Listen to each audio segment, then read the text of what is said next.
suis tombée amoureuse de la musique d'ensemble au secondaire. Je me retrouvais à la tête de flamboyantes envolées, instigatrice d'une mélodie épique, puis, soudainement, pilier de douceur, au cœur de mystérieuses nappes sonores qui pouvaient enfin permettre à Nadine, la joueuse de triangle, de prendre sa place. J'étais fière d'être cuivre, médaillée de bronze, l'or au bout des lèvres, première trompettiste d'une équipe qui jouait en harmonie. Ensemble, on apprenait à sonner juste. Et justement, au 18e et 19e siècle, les juges de paix, responsables d'une justice locale, étaient tenus de régler les mésententes de leurs concitoyens. Ils sont alors nommés accordeurs de flûte, puisqu'on s'imagine certaines histoires racontées par d'excellents joueurs de pipeau en désaccord. Accordeurs de flûte, de vielle ou de violon, les instruments varient mystérieusement, comme l'argot duquel est tirée l'expression « accorder ses violons ».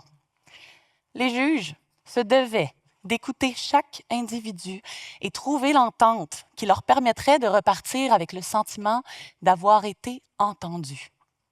Dans ma classe, à l'époque, c'était Raymond, notre chef, à la coiffe ébouriffée, lunettes au bout du nez, qui savait, d'un coup de baguette, nous rappeler l'importance d'écouter.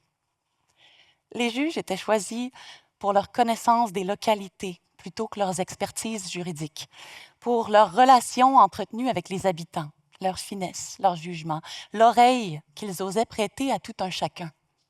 Raymond, lui, nous amenait à écouter les coups agressifs de Sébastien sur les timbales, les notes paresseuses de Sophie au tuba, l'enthousiasme exagéré de Marie-Soleil à la clarinette, les plus désaccordés d'entre nous, et la cloche de l'école qui venait mettre fin à cette cacophonie, mais nous permettait de rentrer joyeusement chez nous avec le son d'ensemble en tête. 20 ans plus tard, Raymond tomberait en bas de sa chaise. L'orchestre moderne est plus polarisé et radicalisé que jamais. Des divisions claires et nettes se sont glissées entre les sections.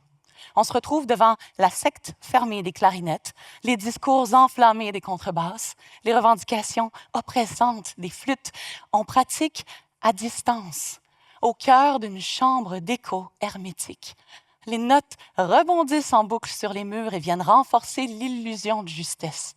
Sur Internet, entre autres, chaque identité est micro-ciblée par des algorithmes qui viennent amplifier cette polarisation. Les débats prennent place sans dialogue, ou dialogue de sourds. Des attaques racistes envers une médaillée olympique, des insultes blessantes sur le physique d'une femme politique, les récentes censures dans le monde scientifique. On joue du coude. On cherche le trémolo dans la voix de l'autre pour la faire taire. Comment résoudre autant de tensions dans ce grand ensemble qui ne joue plus que les graves et les aigus? L'accord en musique doit être constitué d'au moins 3 sons. 2 sons ne forment qu'un intervalle, 2 pôles entre lesquels on ne peut que calculer la distance. Pour qu'il y ait accord, nos voix opposées et complémentaires à la fois doivent s'unifier. Un accord riche, large, composé d'une grande variété de sons qui résonnent dans un ensemble démocratisé. Mais il faut écouter pour s'entendre, s'ajuster pour sonner juste.